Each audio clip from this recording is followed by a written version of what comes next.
objetivo de estas prácticas es llegar a cristalizar alma en nosotros.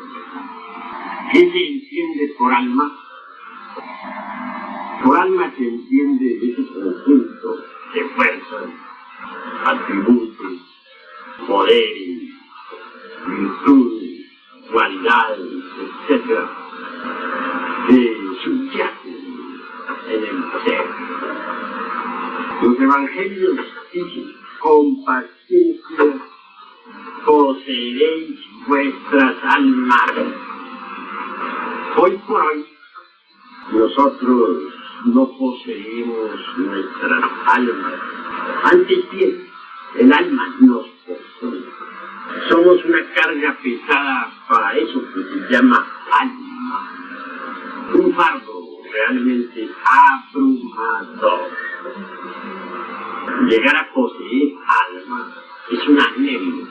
Ser dueños de nuestras propias almas, formidable. Aún más, el mismísimo cuerpo físico debe llegar a transformarse en alma. Quien posee su alma dispone de poderes extraordinarios. Ellos que han llegado a cristalizar alma se han convertido por tal motivo en criaturas absolutamente diferentes. Y esto está escrito como testimonio en los libros sagrados de todas las religiones del mundo. Pero bien sabemos que si el agua no hierve a 100 grados, no cristaliza lo que debe cristalizar, y no se desintegra lo que debe desintegrarse. Así que, en todo caso, se necesita que el agua hierva a 100 grados. Obviamente, si no pasamos por grandes crisis emocionales, tampoco podemos lograr cristalizar alma. Para la disolución radical de cualquier agregado psíquico inhumano se necesita pasar indubitablemente por muy graves crisis emocionales. He conocido gente extraordinaria, muy capaces de pasar por tales crisis. Me vienen a la memoria los casos de cierta hermana gnóstica de la sede patriarcal de México, quien pasara por tribulaciones espantosas, por horribles crisis morales, al recordar graves errores de sus vidas anteriores. Gentes así, con esa tremenda capacidad de remordimiento, personas así, tan capaces para pasar por tan gravísimas crisis emocionales, obviamente pueden cristalizar alma. Y lo que nos interesa a nosotros es precisamente eso, la cristalización de todos los principios anímicos en nosotros mismos, aquí y ahora. En el Oriente hay instructores que desafortunadamente no han eliminado todo ese conjunto de elementos indeseables que se lleva en la psique. No está de más decirles a ustedes para su información que a los citados elementos se les denomina en el Tíbet agregados psíquicos. En realidad, tales agregados son los mismísimos yo o yoes que personifican a nuestros errores. Cuando un instructor de esos que todavía no ha eliminado los agregados psíquicos tiene a su cargo un grupo de lanú o discípulos, incuestionablemente estos tienen que tener una gran paciencia. Aguantarle todo el día al citado instructor, sus patanerías, sus groserías, etc. Bien saben los lanús, o discípulos, o chelas, se dice tan tibes. De tales agregados van pasando en procesión continua por la personalidad del instructor. Pero que al fin habrá un instante en que la procesión habrá de terminar y entonces podrá expresarse el maestro para dar la enseñanza. Esa es la causa causal por la cual los discípulos de cualquier instructor de esos que todavía no ha eliminado el ego tiene paciencia llevada hasta el máximo, multiplicada hasta el infinito. La frase de Chela tiene que aguardar y aguardar y aguardar. Que en cualquier instante el maestro aquí tome posesión de su vehículo y le dé las enseñanzas. Enseñanzas adquiridas a qué precio. No es nada delicioso estar aguantándole todos los días insultos al instructor. Es víctima de todas sus patanerías. Pero al fin llega el maestro y hizo lo que puede. Se ha tratado de Bodhisattva caídos. Estos no han disuelto el ego. Pero como quiera que son bodhisattvas, hay que aguantarlos hasta que venga el maestro y de la enseñanza. Así piensan todos esos lanús, chelas, libertad. Prosiguiendo con estas disquisiciones filosóficas, diremos que cada agregado psíquico es como una persona dentro de nosotros. No hay duda de que estos agregados poseen los tres cerebros: el intelectual, el emocional y el motor instintivo sexual. Es decir, cada yo o agregado, que es lo mismo entre paréntesis, es una persona completa.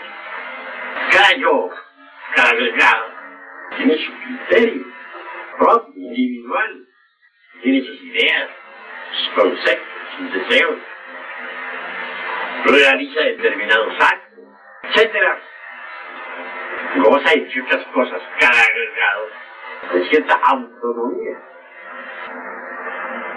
Miradas las cosas desde este ángulo, estudiadas a fondo, llegaremos a la conclusión lógica e inevitable de que dentro de nuestra persona habitan muchas personas. Lo más grave es que todas estas riñen entre sí, se pelean por la supremacía. Cada cual quiere ser el amo, el señor. ¿A qué se parecería nuestra casa interior?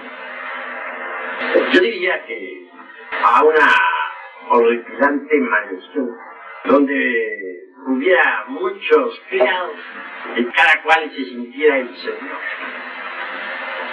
Es claro que mirada tan casada a la luz de estos razonamientos resulta espantosa en el fondo. Lo curioso del caso son precisamente los conceptos que se forjan cada uno de los señores de la casa. El uno dice: voy a comer, tengo hambre. Entra un segundo conflicto y dice: al diablo con la comida, yo voy a leer el periódico. Surge más allá un tercero en conflicto que en forma irrevocable dice: qué comida ni qué lectura, voy a la casa de mi amigo fulano de tal. Dichas estas palabras, incongruentes todas, la humana personalidad, movida por este resorte último, abandona pues la morada para irse por ahí, por esas calles. Si nos pudiéramos ver de cuerpo entero tal como somos ante un espejo, puedo asegurarles que quedaríamos perfectamente locos. Estamos todos llenos de horripilantes contradicciones. Esto es nefasto para todos. No tenemos verdaderamente existencia real. Al nacer somos hermosos. ¿Por qué? que todos disponemos de un 3% de esencia libre, como lo dije en mi obra titulada Psicología Revolucionaria. El 97 restante está enfrascado entre la multiplicidad del ego. Lo que hay de elemento libre impregna al huevo fecundado, surge a la existencia, reincorporado nuevamente. Así que el niño recién nacido posee eso, precisamente, un 3% de conciencia libre, no embutido entre ningún ego. El porcentaje de esencia manifiesto en el niño es autoconsciente. ¿Cómo vería un recién nacido a los adultos, sus padres, sus hermanos, sus parientes? En la misma forma en que ustedes ven a un marihuano. Así y no en otra forma. Pero vean ustedes cómo los adultos se sienten hasta con autoridad para educar al niño. Creen ellos que pueden educarlo. El niño a su vez se siente completamente mártir, víctima de esos marihuanos que quieren enseñarlos. Él los ve desde su propio ángulo, está despierto. Percibe los agregados psíquicos de sus genitores, de sus parientes, de sus hermanos. También suele percibir a sus propios agregados que entran y salen del recinto, que dan vuelta alrededor de la cuna, etc. A veces las visiones son tan espantosas que el niño no puede menos que llorar, aterrorizado. Los genitores, padres, no entienden estas ocurrencias del infante. A veces acuden al mente. En el peor de los casos, se van en busca de los espiritualeros. A ver si por ahí algún espíritu, algún medium de malagüero, logra arreglar el caso. Ese es el estado de insólito en que vive la humanidad todo el mundo. En todo caso, el pobre infante, víctima de todas esas locuras de los mayores.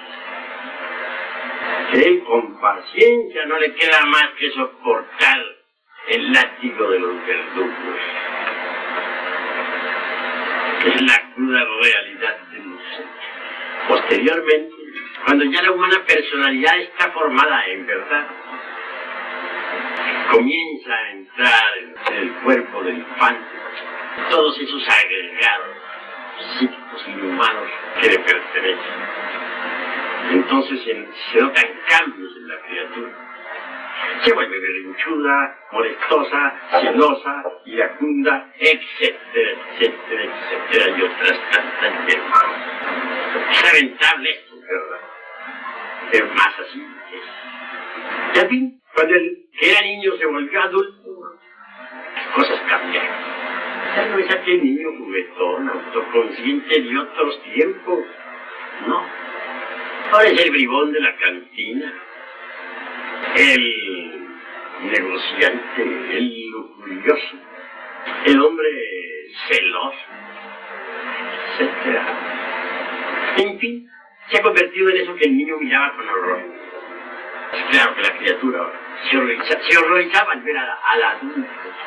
Ahora el niño se ha vuelto adulto.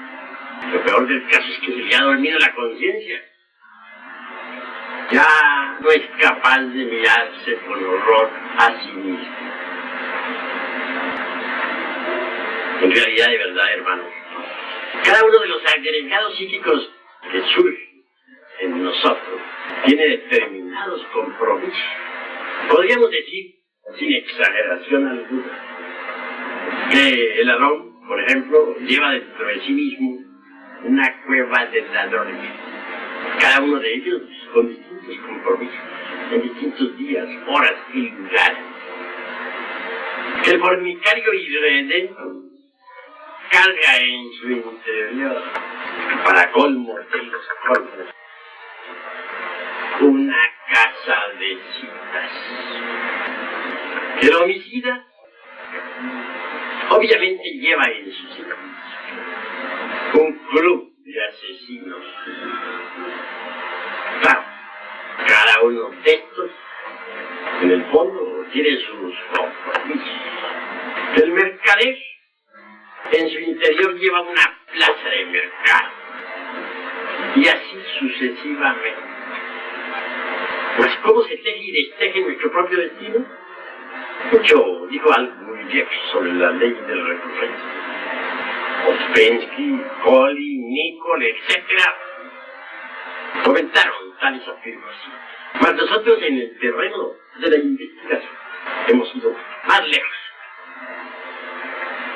Conocemos a fondo la mecánica viva de la ley de recurrencia. Esto es muy importante. Un sujeto XX, por ejemplo, en una pasada existencia, fuera, dijéramos, adulto, y hubiese dejado a su mujer por otra lado. Es claro que al renacer trae en su psiquis al yo del adulterio, al mismo que cometiera el delito. Este no podrá expresarse en los primeros años de la infancia, imposible. Si el suceso fue a la edad de 30 años, por ejemplo, inevitablemente el yo de aquel adulterio aguardará en el fondo de la psiquis, dentro del terreno de lo infrahumano, en las esferas subjetivas, que llegue la edad consabida de los famosos 30 años. Cuando esa edad llegase, el yo resurgirá desde el fondo, con gran fuerza. Se apoderará del intelecto y del centro emocional y del centro motor instintivo sexual de la máquina, para ir a buscar a la dama de su ensueño. Antes se habrá puesto en contacto telepático con el ego de aquella dama. Posiblemente estas habrían dado por cualquier lugar, tal vez en un parque de la ciudad o en una fiesta. Y es obvio que viene después el reencuentro. Pero lo interesante es ver cómo ese ego sumergido puede jalar al intelecto, mover los centros emocional y motor de la máquina, y llevarse la máquina precisamente al lugar donde tiene que encontrarse con la dama de sus ensueños. Inevitablemente, el mismo proceso se realizará en ella. Y la escena se repetirá otra vez, tal como sucede. Supongamos que un caballero XX en una cantina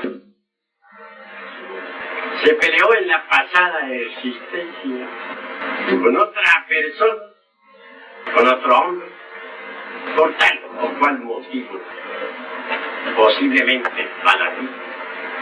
¿Creen ustedes que por el hecho de que el cuerpo físico deje de existir, aquel yo va a desaparecer? No, sencillamente continuará en la dimensión desconocida. Pero al renacer el ego, al retornar, al volver a tomar un nuevo cuerpo, llegará el momento en que podrá entrar en la actividad. Aguardará la edad en que sucedió el hecho en la pasada existencia. Si fue a los 25 años, aguardará que lleguen los consabidos 25. Y permanecerá en el fondo de la psiquis. Entre tanto, cuando llegase el momento, obviamente se apoderará de los centros de la máquina para repetir la hazaña. Antes se habrá puesto en contacto telepático con el otro XX sujeto y se habrán dado cita, posiblemente en otra cantina. Allí al mirarse se reconocerán a través de los ojos, se herirán mutuamente con la palabra y el hecho se repetirá. Vean ustedes pues cómo por debajo de nuestra zona cognitiva y de nuestra capacidad razonativa se realizan distintos compromisos. Así es como la ley de recurrencia trabaja. Esa es la mecánica de tal ley. Claro está que miradas las cosas de este modo y de esta manera, no tenemos en verdad lo que podríamos denominar libertad total, libre albedrío. Es muy poco el margen que tenemos de libre albedrío. Imaginen ustedes un violín en su estuche. El pequeño margen que puede haber entre el violín y el estuche es casi mínimo. Nos daría una idea del pequeño margen de libertad que nosotros poseemos. En realidad, de verdad, estamos metidos dentro de la mecánica de la ley de recurrencia. Y esto es fundamentado, es cierto. Un hombre es lo que es su vida. Si un hombre no trabaja su propia vida, ese hombre está perdiendo el tiempo miserablemente. ¿De qué modo podríamos nosotros libertarnos de la ley de recurrencia? Pues trabajando nuestra propia vida. Incuestionablemente, nuestra propia vida está compuesta de comedias, dramas y tragedias. La comedia es para los cómicos, los dramas para las personas normales, y las tragedias para los perversos. Los criterios de antaño no se aceptaba a ningún traje. Se sabía que este era castigado por los dioses. Y obviamente el guardián le rechazaba con la punta de la espada. ¿Que necesitamos disolver los yoes? Eso es lógico. Estos son los actores de las comedias, dramas y tragedias. ¿Podría acaso haber una comedia sin cómicos? ¿Podría existir un drama sin actores?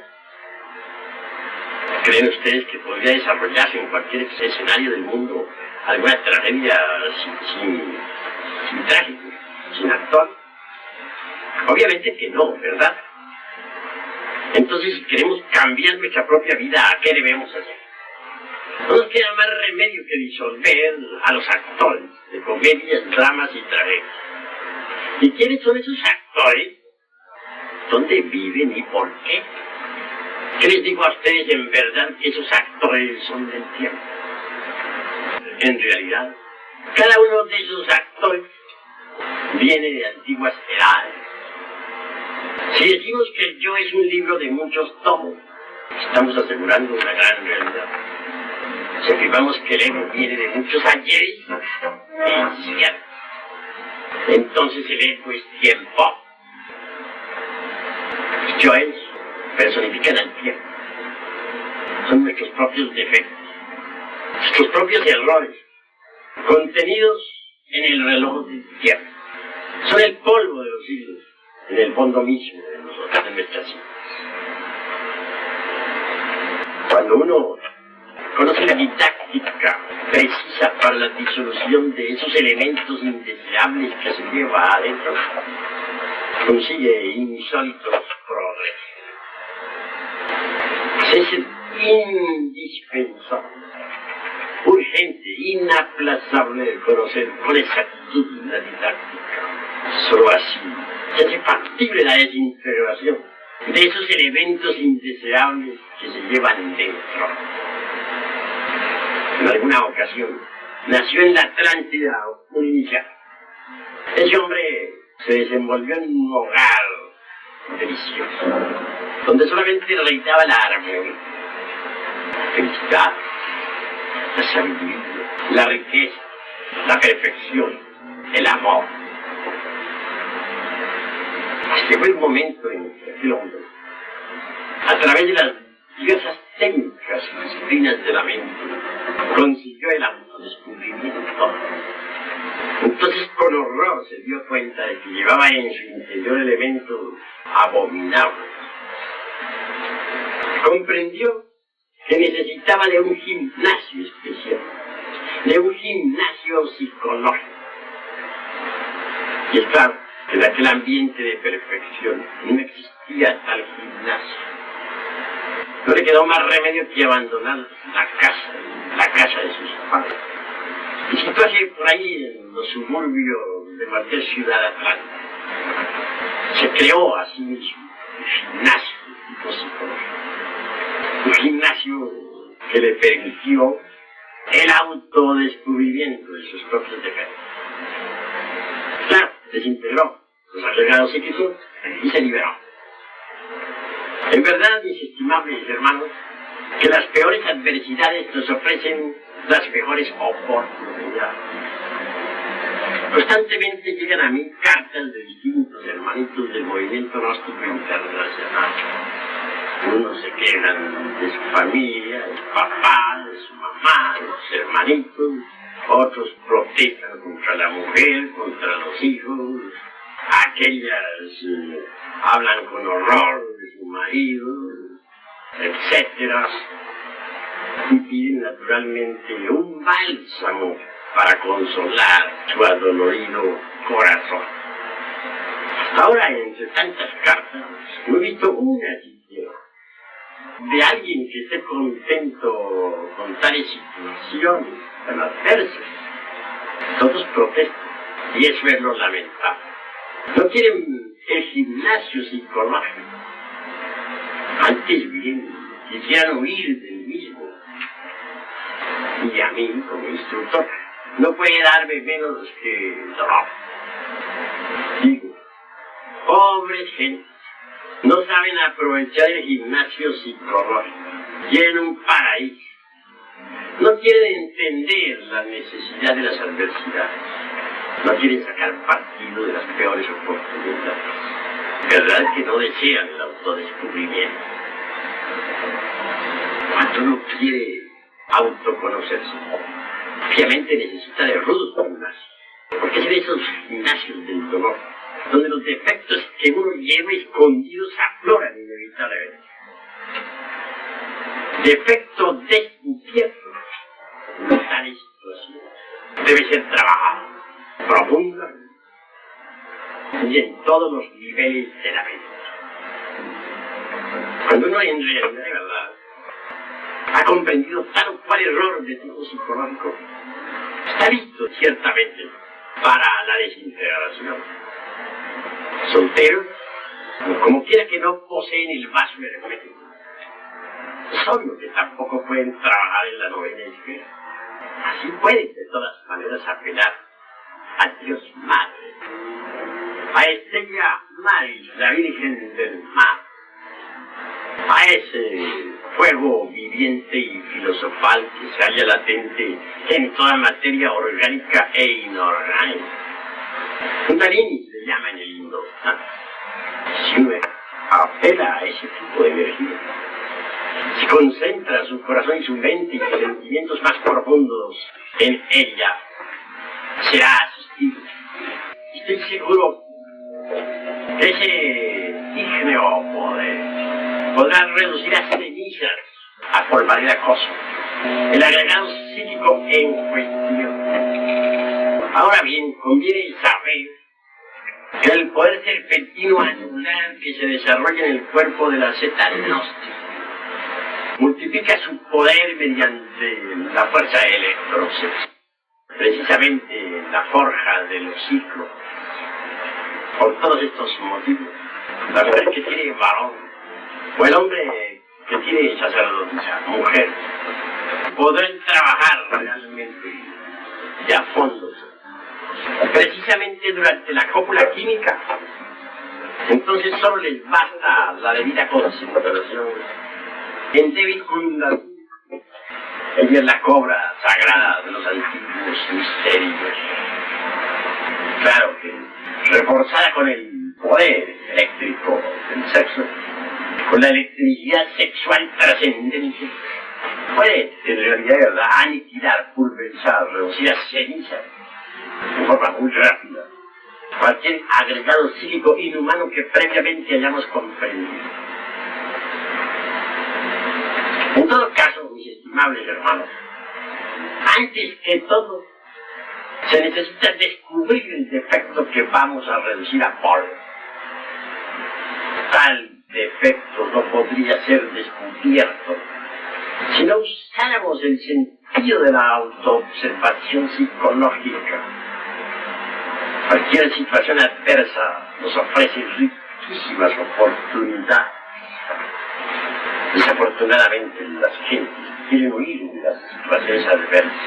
Protestan en vez de dar gracias, pues, al Padre por tan brillantes ocasiones. Hay gimnasios psicológicos de duro, muy duros, dificilísimos, imposibles o cuasi imposibles. Pero mientras más difícil sea el gimnasio, tanto mejor para el autodescubrimiento.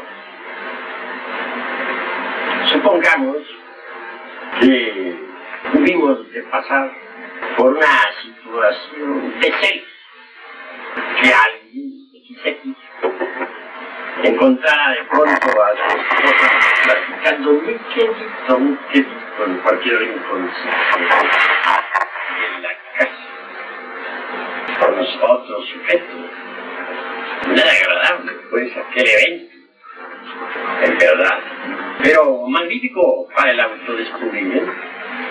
Posiblemente, durante el hecho, surgieran no solamente los celos, posiblemente hubo ira, reclamos a la mujer, tal vez despecho. Hecho del amor propio, pudo haberse sentido herido, ofendido. Se quiere tanto la gente. En fin, ¿qué hacer? Muy tranquilos en la noche, acostados en nuestra cama, en decúbito dorsal, es decir, boca arriba, con el cuerpo relajado, con los ojos cerrados, respirando rítmicamente. Debe reconstruirse la escena tal como sucedió. Entonces, visualizando, recabaremos datos psicológicos. Hallaremos al yo de los celos como primero en acción. Segundo, el de la tremenda ira. Tercero, el del amor propio, herido mortalmente. Descubiertos esos tres, que en la escena entraron en acción, habrá de dárseles trabajo de inmediato. Habrá que disolverlos. Una vez comprendidos, no queda más remedio que reducirlos a cenizas. Se empezará a trabajar en todo caso, de inmediato, ya en la novena esfera, o posiblemente solo. Claro, es muy claro que en esos momentos nadie tiene ganas de trabajar en la novena esfera. Está tan ofendido que lo único que le convendría sería un buen baño y así 1 kilo de jabón. A ver si así se le pasa, ¿no? Pero si a pesar de todo logra tener cierto autodominio como para trabajar en la forja de los ciclos, pues está entornado. Entonces proceder. Invocar precisamente durante el coito químico a la Kundalini Chakra. Suplicarle, primero, elimine ese asqueante monstruo de los senos. Segundo, después de haber trabajado a fondo el de los senos, ahí mismo, lo apolvo a tal monstruo. Tercero, al del amor propio. Ciertamente la gente se quiere demasiado así. El yo del amor propio está muy arraigado, todo el mundo. Si nos dan palmaditas en el hombro, sonreímos deliciosamente. Y si nos dicen alguna palabrita humillante, nos volvemos serios y terribles. Es el yo del amor propio que aniquilarlo. Es el tercero que habría que cargarle en ese momento todo el poder de la divina chakra. Proseguir en sus siguientes días o otros con el mismo trabajo, hasta que los tres colegas de tal escena tan fatal fuesen aniquilados. Pero vean, es de la vida práctica de donde debemos sacar el material para la destrucción del ego. Yo creo que los hermanos tienen tendencias, por lo que he oído ahora, a escaparse de la vida práctica. Quieren disolver el ego huyendo de la vida práctica. Lo cual es manifiestamente absurdo. Recuerdo cuando estaba en el trabajo de disolución del ego, que en cierta ocasión un hijo mío cometiera un error absurdo. Tal error cual fuera el de atropellar con su carro a otra persona, a un obrero. Ciertamente me costó determinada suma. Mordí, en qué paredes. Tuve que dar la mordida. Unos 2.000 pesos para el infeliz herido y otra cantidad para la policía. Así evité que ese pobre muchacho fuera a dar pues a la casa. Pero ahí no termina la cuestión. La realidad fue que cuando hube de ir a cancelar la deuda, el cuate me pedía agradecer, protestara con cierta violencia. Él no estaba de acuerdo en que yo le diera esos 2.000 pesos al pobre infeliz obrero. Pero ahí me pareció justo que debía darse. Se lo di. La protesta, hubieron palabras sino por lo menos de carácter grotesco, sí, bastante ingratas. Ira no sentí, debido al hecho de haberla disuelto. Cierto dolor en el corazón, sí. De inmediato me entregué a la meditación para saber en qué consistía ese dolor que había sentido en el corazón. Y pude verificar claramente el crudo realismo de un yo del amor propio que había sido herido. Como que el sentido de la autoobservación psicológica lo tengo bien desarrollado. No me fue difícil percibir en forma directa tal yo. Me hallé ciertamente bañándose infeliz en un particular aguas negras. De inmediato, al ser unas cargas de electricidad sexual trascendente contra el desdichado. Lo trabajé por unos días y al fin se fue reduciendo poco a poco, hasta tomar la forma de un niño, y siguió reduciéndose hasta volverse por cosa. Así es como se trabaja, mis estimables hermanos. Pero, ¿de dónde saqué yo el material para trabajar? Un hecho concreto, claro y definitivo. Fueron los hermanos las tendencias capaces a huir de los hechos prácticos de la vida. Y eso es absurdo. Completamente absurdo. En alguna otra ocasión, y me gusta entre paréntesis citar ejemplos vívidos, con propósitos de orientación, por ejemplo, estuve yo muy afectado con cierta irritabilidad por palabras de aquel hijo que eran, por cierto, muy hermosas. Mantuve siempre control sobre mi mente y nunca exploté. Jamás rasgué mis vestiduras. En verdad, esto fue un triunfo. Pero no hay duda de que allá adentro, muy adentro, no dejan de producirse algunas reacciones nada agradables. Cuando exploré eso con el sentido de la autoobservación psicológica, con gran asombro, descubrí un yo muy fornido, robusto, bastante gordito, por cierto, peludo como un oso, andando por el corredor de mi vieja casona, señoría. Ah, cuán escondido estabas, condenado, le dije. Ahora sí que te voy a dar chicharrón. Ya conmigo no puedes. Ya moraste. Conclusión: apeleate mi Kundalini Chakra. Conforme lo trabajaba, iba perdiendo aquel monstruo, pues, volumen. Se iba empequeñeciendo en forma didáctica. Y a medida que se empequeñecía, se embellecía también. Al fin parecía como un niño muy hermoso. Hasta que un día la divina madre Kundalini le dio chicharrón, lo decapitó. Lo cierto, pues, que posteriormente se redujo a polvo, no quedó nada del mismo. Pero eso sí, me dediqué de tiempo a acabarlo, trabajando de día y de noche, a todas horas y a cada momento, hasta que dejó de existir.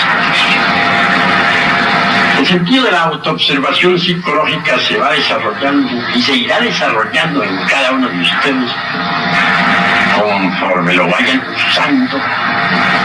No olviden que el sentido que no se usa se atropia. Un día llegará en que el sentido de autoobservación psicológica en ustedes se habrá desarrollado de tal manera que podrán percibir lo mismo que yo, a tales agregados psíquicos indeseables. Aún más, podrán darse cuenta del resultado del trabajo sobre tales agregados. En nombre de la verdad, decirles que así como allá en el firmamento existe una luna, así también, mis queridos hermanos, dentro de nosotros hay una luna psicológica. Así como la luna que brilla en el firmamento tiene dos caras, la que se ve y la que no se ve, así también dentro de nosotros la luna psicológica tiene dos aspectos.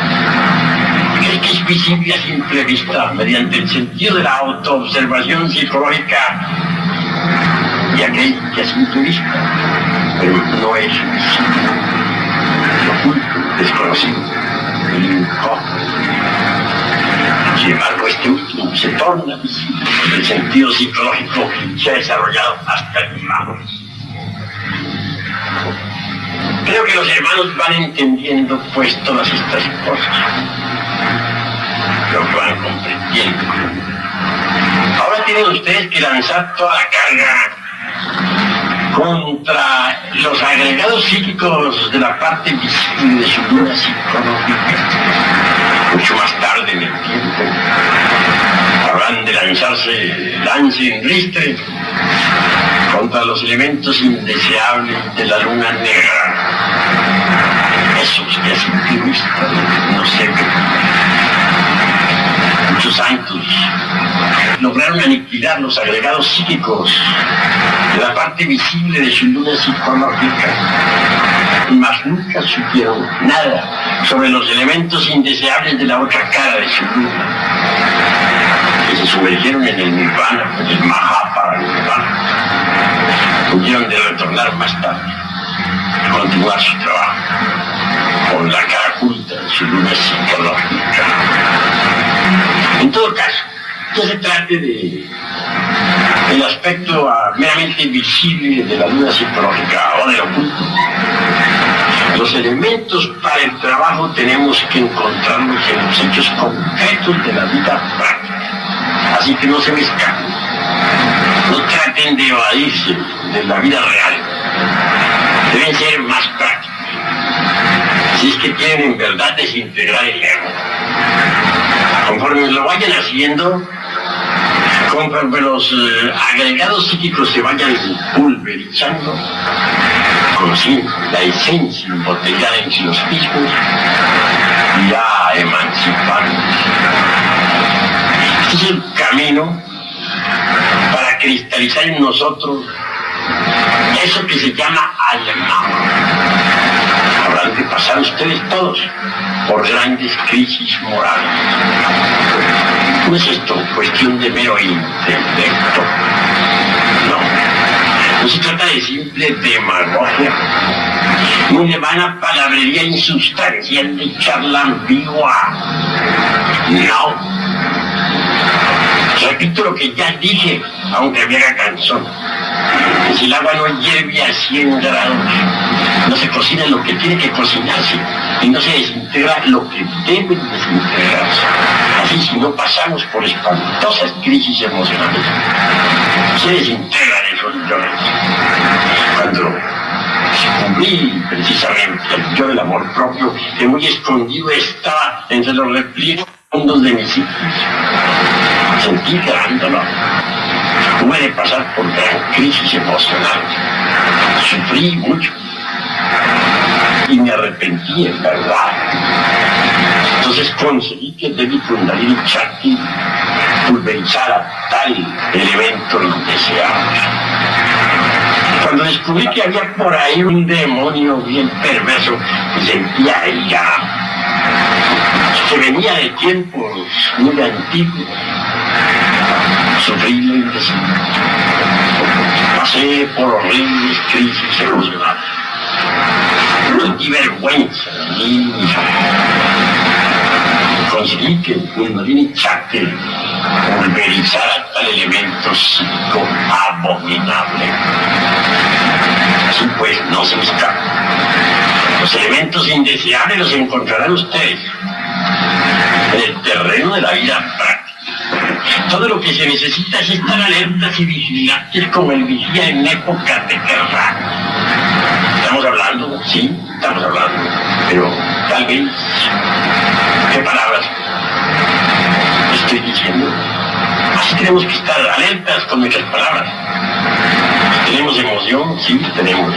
¿Qué clase de emoción? Tal vez no estamos emocionados por algún tango. O nos den ganas de cantar las canciones de Carlos Gardel. ¿Qué clase de emociones tenemos? ¿Están buenas o malas? ¿Son emociones altas o emociones simplemente inferiores? Eso de salir a una fiesta, pues, movidos por emociones inferiores, bailando, cantando, algo meramente profano, está indicando. Mira que en los hechos de la vida práctica debemos descubrir las emociones inferiores acusan, indican, yo es emocionalmente inferior, que hay que desenterrar. Si nosotros no extirpamos, no hacemos sangrar con el cuchillo de la autocrítica las emociones inferiores, no será posible que se desarrolle en nosotros el centro emocional superior que tan necesario es precisamente para recibir los mensajes que vienen de los mundos superiores. Así que es en la vida donde debemos autodescubrir. Tenemos que estar acechando nuestras propias palabras, nuestros propios pensamientos, nuestras propias ideas. Que de pronto llega a la mente un pensamiento lujurioso, una escena morbosa. Ustedes saben que va a llegar a esa perfección. ¿Qué indica ello? No hay duda de que tras de ese cine nefasto de la mente, tras de esa procesión de formas morbosas, algún yo de lujuria está en actividad. Sí, hay yoes de lujuria que se apoderan de los rollos esos que cargamos en el cerebro, rollos de recuerdos, de formas pasionales, etc. Luego proyecta el cine, proyecta tales rollos sobre la pantalla del entendimiento. Solo se identifica con esas escenas morbosas. Fortifica también. Hay joys. Así que en un instante de esos somos asaltados por pensamientos de esta clase. Es indispensable invocar a la divina Shakti en la mente para que con su flamígero poder extraordinario reduzca a polvo a tal yo. Si no procedemos así, si antes bien nos identificamos con el mismo, si las escenas de lujuria nos encantan, entonces en vez de ser disuelto tal yo, se fortificará extraordinariamente. Cada uno de nosotros tiene su conciencia embotellada entre todos sus personajes de los distintos dramas, comedias y tragedias de la vida. Cada uno de nosotros tiene la conciencia embotellada entre los egos, pues reduzcamos esos egos a polvo. La conciencia será libre. Una conciencia libre es una conciencia iluminada, es una conciencia que puede ver, oír, tocar y palpar las grandes realidades de los mundos superiores. Es una conciencia omnisciente y divinaria. El día que ustedes hayan aniquilado el ego en su totalidad, lo último que deberán aniquilar será, ¿qué? Los gérmenes del ego. Muerto el ego quedan los gérmenes. Son terriblemente malignos. Esos gérmenes también deben ser desenterrados, reducidos a silencio. Necesitamos tomar posesión de sí mismos. Si es que queremos ser reyes y sacerdotes de la naturaleza según el orden de Melquisedec.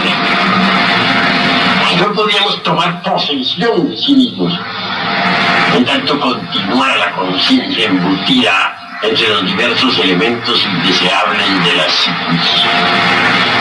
Una conciencia que ha tomado posesión de sí misma es una conciencia libre. Una conciencia que ha tomado posesión de sí misma es admitida en la orden de Melquisedec. Es una conciencia omnisciente, iluminada, perfecta. Eso es lo que nosotros necesitamos. El día que ustedes hayan tomado conciencia iluminada, el día que ustedes hayan hecho libres de verdad, ese día también habrán cristalizado eso que se llama alma. Serán todo alma. Hasta su cuerpo físico se volverá alma. Estarán cargados de atributos y poéticos. Poderes que divinos. Les he enseñado hoy pues una didáctica práctica a través de una dialéctica definitiva. Y en este preciso instante vamos a entrar en meditación. Pero antes es necesario saber sobre qué vamos a trabajar. De lo contrario no tendría sentido lo que vamos a hacer. Como quiera que piensen, son personas que luchan por el autodescubrimiento. Es obvio que están trabajando sobre tal cual error psicológico. ¿Hay alguno de ustedes que todavía no sepa sobre qué va a trabajar? Es posible que exista en este grupo algún hermano que no esté ocupado en desintegrar un defecto. Si así fue, me gustaría conocerlo.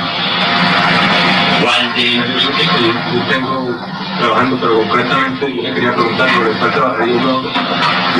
Es que esta pregunta en el transcurso de conferencia, que uno en la vida práctica ve uno y otro defecto, entonces uno se confunde después sobre cuál trabajar. Si yo le pediría por favor que me dijeran cuál trabajar. ¿Sobre cuál estás trabajando tú? Estaba tratando de trabajar sobre la concentración, la lujuria, sobre la ira, sobre el miedo, sobre mucho, entonces se confunde uno. Pero ¿sobre cuál estás trabajando? Por eso. Específicamente. Veo que eres un hombre juicioso. Lo importante es que ya habrás especificado tu trabajo. Yo he querido trabajar más sobre la luna, pero se me han atravesado un poco bien. Bueno, ese es el pecado capital, bien lo sabes. Entonces, me ha confundido y que quiero también eliminarlo y entonces... El de la lujuria es capital. Y se trabaja durante toda la vida, pues ahí está el pecado original, la raíz de todos los defectos. Pero siempre hay que trabajarlo asociado con alguno otro. Se trabaja en la ira, pero la lujuria no. Se trabaja en la envidia, pero la lujuria continúa. Se trabaja en el orgullo, pero continúa la lujuria. Ese es el capital. O sea, uno en una misma meditación hace todo lo que le recuerda uno de todo. Eso de lo que se recuerde me suena incoherente, vago, impreciso, inodoro, insípido, insustancial, incoloro. Pensemos con exactitud cuál defecto acabas de descubrir en tu vida práctica.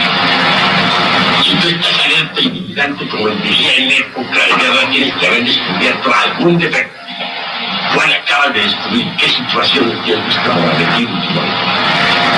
¿Tuviste alguna palabra de ira? ¿Tuviste un impulso orgulloso? ¿Cuál fue el último que descubriste? ¿En qué situación? ¿En el cambio? ¿Fue en la casa? ¿O fue en un bar? ¿Dónde fue? ¿Qué te sucedió? ¿O estás durmiendo? De la ira. Un arranque de ira. Bueno, me gusta que seas sincero, ¿sabes? Está bien. Pues eso es lo que uno tiene que hacer. Vivir alerta y vigilante como el vigía en época de guerra. ¿Dónde fue la ira? ¿Cuál fue el momento? ¿Puedes reconstruir la situación? Donde puedes tú visualizar el instante que sentiste ira. ¿Puedes hacerlo? Pero si tú puedes visualizar, recordar cómo fue la cosa, pues ahora vamos a trabajar sobre eso. Hay de hechos concretos que vamos a partir. No vamos a partir de hechos vagos, incoloros, insípidos, inodoros, insustanciales. No, vamos a partir de hechos concretos, claros y definitivos. Vamos a hacer tu posición. Reconstruye, visualiza esa escena de ira y sobre eso vas a trabajar ahora. de la meditación. A ver, hermano, dime. Maestro, ¿qué sucede cuando uno descubre un efecto que le está atacando, por ejemplo, de ira? Cuando uno le saca a una madre que le ayuda a lidiar y bueno, ¿de qué situación partiste? ¿Cuándo sucedió eso? ¿Qué calle? ¿Qué número de caso? Yo quiero hechos, no me vengas con barreras. Eso sucedió ayer precisamente cuando un ataque de ira, porque yo quería escuchar su conferencia. Sí. Pero entonces, ese anhelo que tengo yo se sintió herido, ¿no? Porque mi esposa no quería ir. Entonces yo me airé. Pero en un instante supliqué a mi vida madre y lo acusé. Pero no sé si logré algo de lo que sea de cortarle la cabeza. Bueno, la cosa está simpática, ¿sabes? Vamos a ser más prácticos. Te airaste contra tu pobre esposa. Pero tú ya sabes por qué te airaste. Porque no me dejó ir a la conferencia. Por eso. De manera que hubo ira. No te dejó ir a la conferencia. ¿Qué se sintió herido en ese momento? En ti. Bueno, entonces hay dos defectos, ¿no? Hay uno, ira, y otro, orgullo. Sobre esos dos yoes vas a trabajar ahora concretamente, prácticamente. La petición que hiciste en este momento está bien, pero fue un poco a la ligera. Ya reflexionaste sobre eso, ya reconstruiste la escena. ¿Cuántas horas estuviste en tu cama con el cuerpo relajado, haciéndote consciente de lo que sucedió? ¿Qué podrías decir? Exactamente. Bueno, fue una previsión inmediata y ligera que hice para que se evitara la relación que sentía. Está muy a la ligera. Necesitamos ser más profundos. El agua que corre turbia es el agua de poco fondo. Están salvas de mucho fondo. Pozos, dijéramos, pandos, con poca profundidad. En la vela del camino se secan bajo la luz del sol y se convierten en ciénagas llenas de podridas de desechar. Pero las aguas profundas, donde habitan los peces que hay vida, son diferentes. Nosotros necesitamos ser más profundos. ¿Cuántas horas permaneciste en meditación reconstruyendo la escena? Bueno, maestro, yo lo dejé para hoy.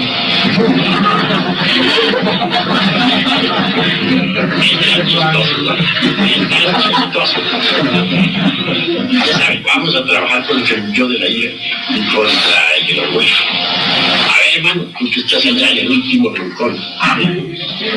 Maestro, quisiera que me ampliara un poquito el tema sobre algo particular, ¿no? Que ya estaba ahora en Guadalajara, que escuché en la meditación, no sé yo, ¿no? Y no la tengo así muy clara. Más o menos he tratado de comprender lo que me gustaría escuchar, un poquito más profundo sobre algo particular, ¿no? Sí, es fundamental el rasgo psicológico principal, porque cuando uno lo conoce, lo trabaja, y entonces se hace más fácil la desintegración del ego. Pero voy a decirles a ustedes una gran verdad. Antes de autoexplorarnos para conocer el rasgo psicológico principal, debemos haber trabajado bastante, por lo menos unos 5 años. No es tan fácil podernos descubrir su rasgo psicológico principal. En verdad que uno sobre su propia personalidad tiene falsos conceptos. Uno ve su personalidad a través de la fantasía. Uno piensa sobre sí mismo siempre en forma equivocada. Más bien los demás pueden a veces verlo a uno mejor, pero uno sobre sí mismo tiene conceptos totalmente falsos. No podría uno descubrir su rasgo psicológico principal en tanto no haya eliminado un buen porcentaje de agregados psíquicos inhumanos. Por eso conceptúo que si se quiere conocer el rasgo psicológico principal, se trabaje por lo menos unos 5 años. Después de unos 5 años, podemos darnos el lujo de utilizar el sistema retrospectivo para aplicarlo tanto a nuestra vida actual, presente, como a nuestras vidas anteriores. Entonces veremos con gran asombro que una y otra vez cometemos el mismo error. Descubriremos un yo toda existencia ha cometido siempre los peores errores y que siempre está especificado por un determinado delito y que ha sido el eje de todas nuestras existencias anteriores. Pero obviamente, para practicar con cierta lucidez ese ejercicio retrospectivo hay que haber eliminado primero muchos yoyos.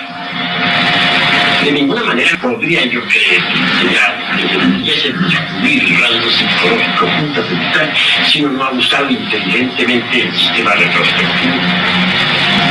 Para usarlo de verdad con lucidez, también necesitamos ser sinceros. Cuando se está la conciencia demasiado metida entre los yoyos, no hay lucidez. Entonces el ejercicio retrospectivo en esas condiciones resulta incipiente, si no fantástico o equivocado. Ese es pues mi consejo. A ver, habla. Por ejemplo, en estos eventos, a partir de la mañana, de este momento que he tenido yo, específicamente una reacción, digamos, cuando tengo a dos hermanos allá frente, sentí cierta reacción. Después, en otro evento, otra reacción que obedece a ciertos yo. En la meditación, ¿debo dedicarme a las dos? Solo... Bueno, en la meditación debes dedicarte a la primera. Más tarde, te dedicas a otra. Ahora, para trabajo, con fines de trabajo, dedícate a la primera. Yo te pregunto, para que ese yo, de ese evento que se dejó fuera de esta meditación, no se engorde, porque iría dejando también otros eventos. Tú dejas para otro evento, pero si no quieres que se engorde, no le des más anime y verás que se vuelve flaco. Maestro, Sí, a ver.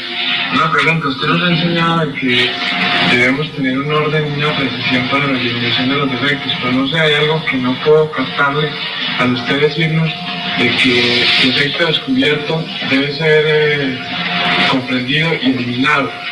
Tengo entendido de que debe haber una sucesión dentro del trabajo. Y esto se lo pregunto debido a esto. Uno durante el día pues se le manifiestan muchos defectos. Digamos que en la mañana tuvo oportunidad la lujuria, salió al tablero y saltó el orgullo, va por la calle y le tiraron el carro y saltó la ira. Entonces, sí, una sucesión de hechos y manifestaciones de defectos. Entonces tal vez por eso hay un mal entendimiento nuestro al buscar un rasgo psicológico. ¿Cómo podríamos entender eso y exactamente sobre qué se podría trabajar? Hay que tener orden en el trabajo, claro está que sí, estoy de acuerdo. Pero en todo caso, puedes llegar la noche con tu cuerpo relajado. Claro, pasarás a practicar el ejercicio retrospectivo y no sobre toda tu existencia o existencias anteriores, por lo menos sí, sobre el día. Entonces vas a visualizar, a reconstruir los eventos del día. Ya reconstruidos, numerados, clasificados debidamente, entonces hacer trabajo. Primero, un evento al cual puedes dedicar, digamos, 15 minutos, 20. Otro evento al que le puedes dedicar media hora. Otro al que le puede dedicar 5 minutos, otro al que le puede dedicar 10. Todo depende de la gravedad de los eventos. Así que, ya ordenado, puedes trabajar tranquilamente y por orden.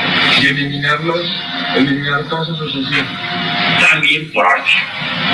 Porque en cada trabajo sobre tal o cual evento entran los factores de enjuiciamiento, de descubrimiento, enjuiciamiento y ejecución.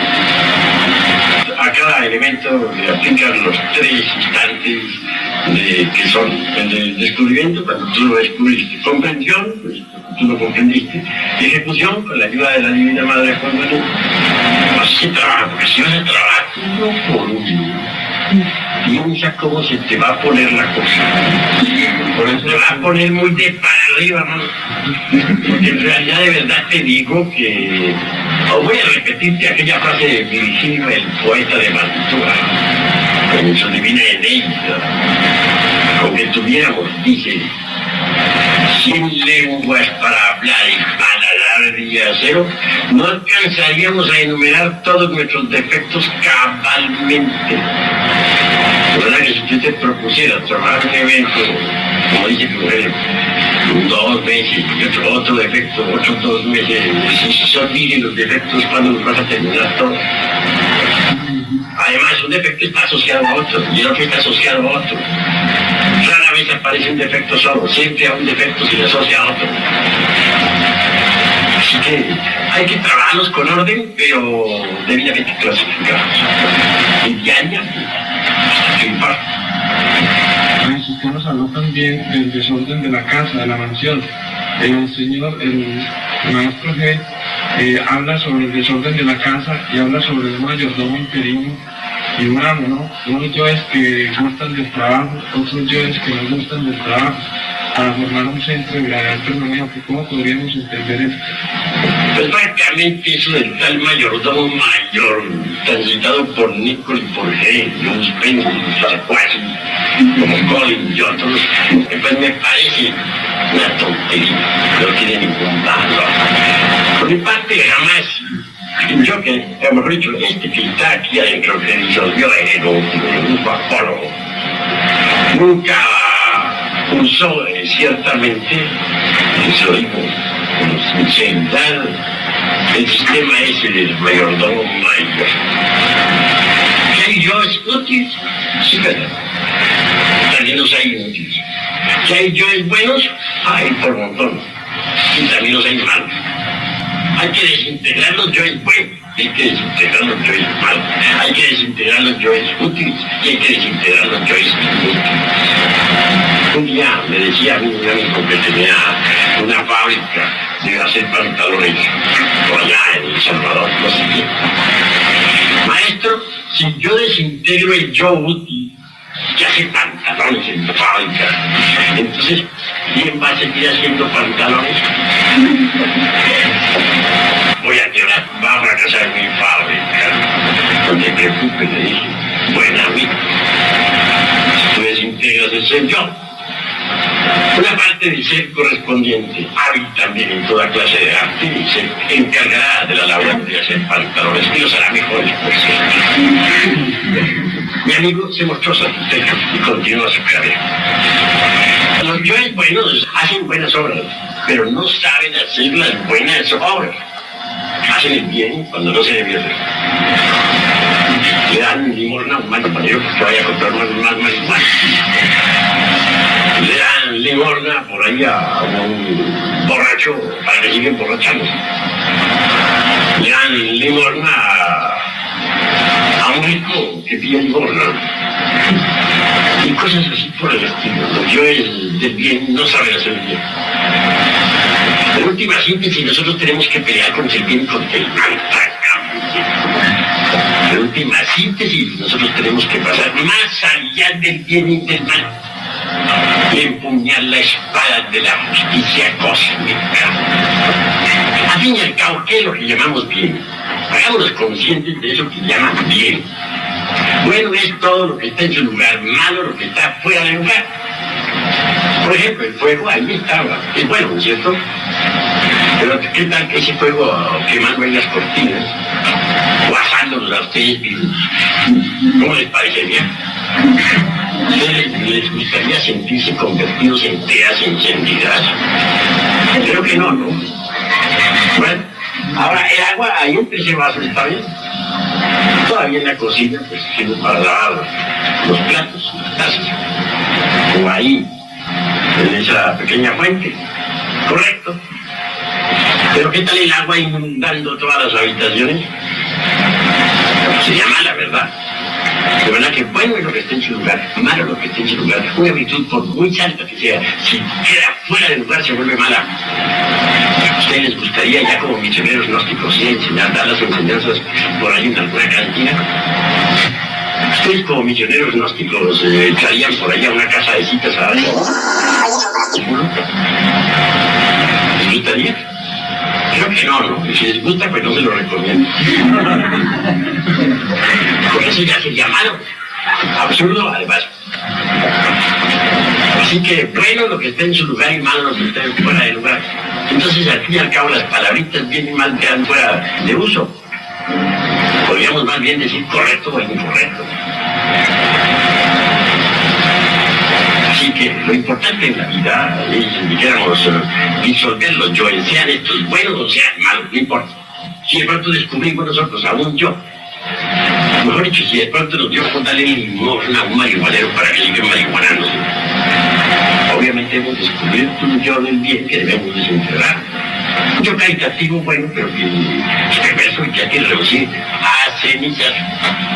Y si de pronto descubrimos nosotros por ahí un yo que congraciarse con nobles amistades, beba y vuelva a beber. ¿Qué diríamos? Que por humildad, porque aquellas personas son humildes, se trata del compadre fulano de tal, que hizo hoy la fiestecita de una niñera de sus hijitas.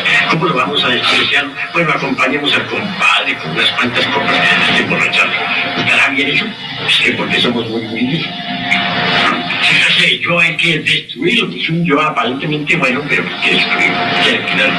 Así que tenemos que aniquilar los yoes del bien y los yoes del mal. Tenemos que pelear contra el bien, pelear contra el mal. Hable, hermano. ¿Y el pronóstico mal qué sale? Pues voy a decirte las verdades. Esa pregunta va a ser un ofensivo, ¿sabes? Porque aquí no hay nadie que no tenga su diagnóstico. Lo interesante es que a tal John también hay que aniquilarlo y debe quedar la pura conciencia gnóstica. El diagnóstico se vuelve automático, mecánico, mecanicista. Pues redúcelo a ceniza.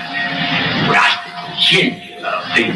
Entonces ya la gnosis se desarrolla y se vuelve en ti por convicción de doctrinaria conscientiva y no como un mero automaticismo mecanicista. El yo gnóstico es mecánico. Pero la conciencia gnóstica es revolucionaria, rebelde, terriblemente decidida. Maestro, yo creo que este científico tiene que hacer mucho valor, ya que la oportunidad de estar con usted y realizar este experimento del trabajo sobre la cuestión de Dios. Y le doy una manito, ¿no? Una ayudita hoy, a ver si logramos profundizar un poco más en ello, ¿no? Bueno, pero si te estoy dando la manita, estoy dando las explicaciones que son fundamentales porque este trabajo de disolución del ego es algo muy, muy, muy de cada uno de nosotros. Nadie puede andar en camino por ti, solo tú puedes recorrer. Y lo único que puedes es mostrarte el camino y darte las indicaciones precisas. ¿Sí está? Entonces, ¿será buena técnica emplear la meditación de la muerte del yo, de los defectos que uno tiene hoy? Bueno, voy a decirte una cosa. Muchas cartas me llueven de gentes que tienen porciones nocturnas. Casi todos me exigen alguna receta para curar de esa dolorosa enfermedad. Yo siempre les contesto que en tanto continúen existiendo en ellos los yoes de las condiciones, habrá condiciones. Supongamos que un sujeto X tiene un sueño morboso. Como consecuencia, pues viene una condición. ¿Qué hacer? Pues en el preciso instante de despertar, va a trabajar intensivamente al yo ese que produjo la porción. Va que apelar debe Kundalini Shakti para que lo disfrute. Y habrá que continuar un duro periodo de tiempo trabajando sobre ese yo hasta que aquí se pone. Pero si otro día surge otra condición, ¿qué quiere decir? Que hay otro yo de lujurioso que me la produce. Entonces habrá que repetir lo mismo. Y al fin y al cabo, el día que no quede en esa clase de yoes, las porciones habrán terminado. Ese es el único camino para llegar a curar. Ahora, si supongamos que durante el sueño descubrimos nosotros, nos vimos en un sueño horrible peleando llenos de ira contra otro,